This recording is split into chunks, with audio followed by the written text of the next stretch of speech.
ہم آج اگر گئے خان صاحب سے ملنے تو یہ ایک طے شدہ ملاقات تھی. یہ ہر جمعرات کو یہ طے ہوا ہے کہ ہماری پارٹی کے 6 لوگ خان صاحب سے ملنے جائیں گے. یہ باقاعدہ اپروو شدہ ہے, یہ کوئی نئی بات ہے نہیں. آپ کو معلوم ہے, ساری قوم کو معلوم ہے کہ ہم یہاں پہ آ کے خان صاحب سے ملتے ہیں اور ان کے ساتھ ایک تبادلہ خیال ہوتا ہے.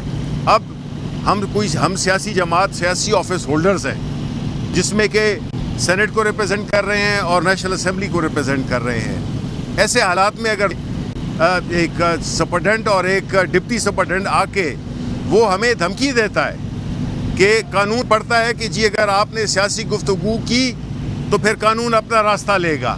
مطلب کیا ہے؟ مطلب یہی ہے کہ یہ دھوس تھی, اور ہم نہ صرف کہ ایک پارٹی کے رکن ہیں, نہ صرف کہ ہمارے ایک عہدے ہیں ہمارے پاس, الیکٹ کیا ہوا ہے ایم این ایز کو, اپنے عمر ایوب صاحب کو نیشنل اسمبلی میں, اور ہمیں الیکٹ کیا ہوا ہے خیبر پختونخوا کی اسمبلی نے. ہم الیکٹڈ لوگ ہیں اور اس کے ساتھ ساتھ ہم اپنے دونوں ہاؤسز میں رسپیکٹیولی لیڈ کر رہے ہیں. اگر اس طرح کی بات ہے تو پھر ہمیں یہ بھی کہیں کہ آپ پارلیمنٹ میں بھی بات نہ کریں, سیاسی بات نہیں کریں, وہاں پہ بھی ہمیں بات یہی کرنی چاہیے کہ جی آج موسم کا حال کیسے ہے, یہ آپ نے جو قمیض خریدی ہے یہ کون سی ہے. یہ بہت مزہ کا خیز بات ہو رہی ہے. یہ جو نئے ضابطے, نئے لوگ جس طرح سے ایک سیاسی ماحول کو خراب کر رہے ہیں, اور یہی وجہ ہے کہ ملک آج تباہی کے گڑھے میں گر چکا ہے. آپ لاکھ تقریریں کریں, آپ لاکھ امیدیں دلائیں, لیکن جو کچھ گراؤنڈ پہ ہو رہا ہے, چاہے وہ پاکستان کے عوام کے ساتھ ہو یا ان کی سب سے بڑی نمائندہ جماعت پاکستان تحریک انصاف عمران خان کے ساتھ جو ہو رہا ہے, تو یہ ملک نہیں ترقی کر سکتا, یہ ملک آگے نہیں جا سکتا, یہ سیاسی عدم استحکام نہیں ختم ہو سکتا, یہ معیشت نہیں ٹھیک ہو سکتی. عوام جو مہنگائی کے بوجھ تلے دب گئے ہیں, ان کے لیے آپ امید بھی ختم کر رہے ہیں. اور یہ جو اس قسم کے جو آج ہوا ہے ہمارے ساتھ, یہ اس بات کو کنفرم کرتا ہے کہ جو بھی اہل اقتدار ہیں وہ نہیں چاہتے کہ اس عوام, اس ملک کا ایک مستقبل ہو, ایک روشن مستقبل ہو. وہ یہی قانون زور سے, ڈنڈے سے اس ملک کو تباہی کی طرف لے جا رہے ہیں.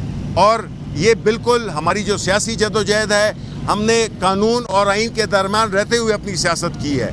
اور آج کا یہ اپرووڈ ملاقات, اس میں یہ کنڈیشن ڈالنا کہ آپ سیاسی گفتگو خان صاحب کے ساتھ نہیں کر سکتے, یہ بالکل ان ایکسیپٹیبل ہے. ہم بھی اس کو اپنے فلور آف دا ہاؤس میں بھی اٹھائیں گے اور ہم کورٹس میں بھی جائیں گے.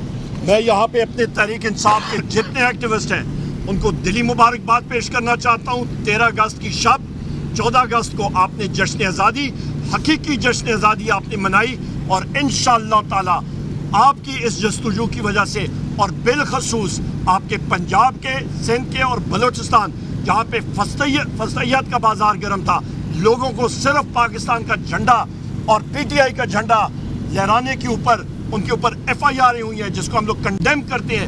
میں اپنے تمام پی ٹی آئی ایکٹیوسٹ کو میں سلام پیش کرتا ہوں, بالخصوص پنجاب, آپ کے سندھ اور آپ کے بلوچستان کے ایکٹیوسٹ کو بہت شکریہ. مطلب یہ بتائیے گا, جنرل فیض کی گرفتاری کے بعد نئے انکشافات سامنے آ رہے ہیں. آج کی 25 دوپہر کو جیلوں کی حراست میں کیا گیا ہے, جیل میں بھی کچھ لوگ پکڑے گئے ہیں. ایک طرف آپ کہہ رہے ہیں کہ جنرل فیض سے ہمارا کوئی تعلق نہیں, یہ فوج قانونی معاملہ ہے. دوسری طرف نئے انکشافات ہو رہے ہیں کہ کا عمران خان سے ریٹائرمنٹ کے بعد بھی تعلق تھا اور رابطے تھے.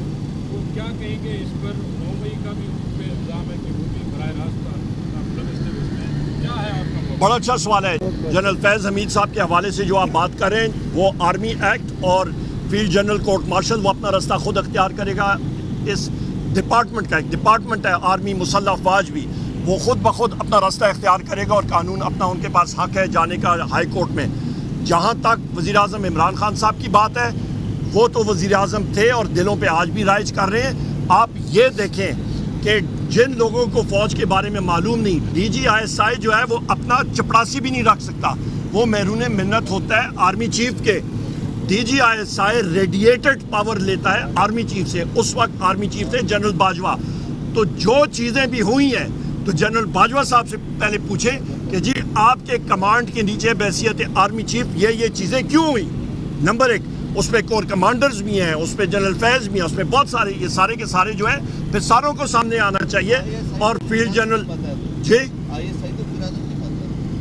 ٹیکنیکلی وزیر اعظم کے نیچے آتی ہے، پر آپ کو معلوم ہے کہ ڈائریکٹلی وہ آرمی چیف کو رپورٹ کرتی ہے.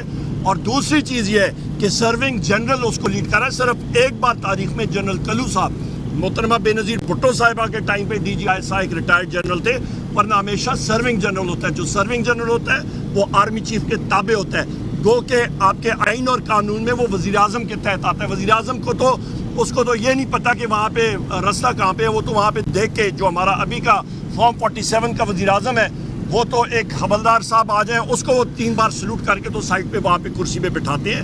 ان کی تو یہ اوقات ہے. تو یہ آپ کو حقیقت سامنے آنی چاہیے. اور دوسری بات، ان کے اوپر یہ ٹاپ سٹی کا جو الزام لگا ہے، تو ہم لوگ ایک بات اور پوچھنا چاہتے ہیں کہ جناب جو افسران اور انسپیکٹر ISI کے جا کے انہوں نے وہ نقدی اماؤنٹ ادھر سے لی، ان کے خلاف بھی پھر وہ ہونا چاہیے، فیلڈ جنرل کورٹ مارشل ہونا چاہیے. پھر ہمارے تحریک انصاف کے ایکٹیوسٹ خواتین اور ہمارے مرد لوگوں کے گھروں میں اس پہ ISI تھی، MI تھی، IB تھی، فیلڈ انٹیلیجنس یونٹ تھی، اسپیشل برانچ تھی.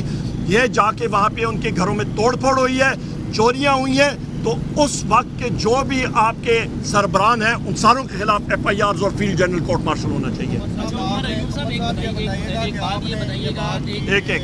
یہ بات کی کہ DGI جو ہے وہ آرمی چیف کے انڈر ہے، وہ چپراسی بھی نہیں رکھ سکتا. رات کو خواجہ آصف صاحب نے کہا کہ وہ کور کمانڈر پشاور جو تحریک عدم اعتماد آ رہی تھی آپ کی حکومت کے خلاف، اس کو ناکام بنانے کے لیے سرگردہ ہوئے. آرمی چیف کے دیکھیں سب سے اس کا مطلب ہے، اگر یہ بات ہے تو آپ کے بانی آج بھی یہ کہہ رہے ہیں کہ ان کی حکومت کرانے میں باجوہ صاحب جو تھے وہ کردار ادا کرتے رہے. تو یہ دونوں باتیں تو آپس میں خواجہ آصف کو تو آرمی وہ ہے، گو کہ وہ اس کو کہتے ہیں ڈیفنس منسٹر، اس کو تو اسٹرکچر کا پتہ نہیں ہے، دور دور سے اس کا کوئی لینا دینا ہی نہیں ہے. وہ تو اپنے گھر میں اس کو کوئی GHQ کے قریب بھڑکنے نہیں دیتا ہے ڈیفنس منسٹر. حقیقت یہ ہے.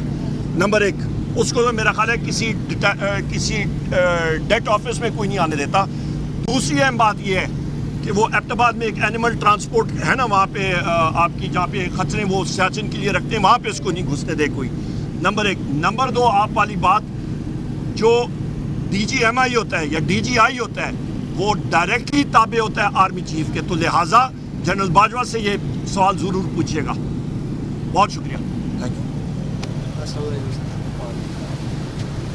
اور شبلی فراز میڈیا سے گفتگو کر رہے تھے. انہوں نے کہا کہ طے شدہ ملاقات تھی آج بانی PTI کے ساتھ.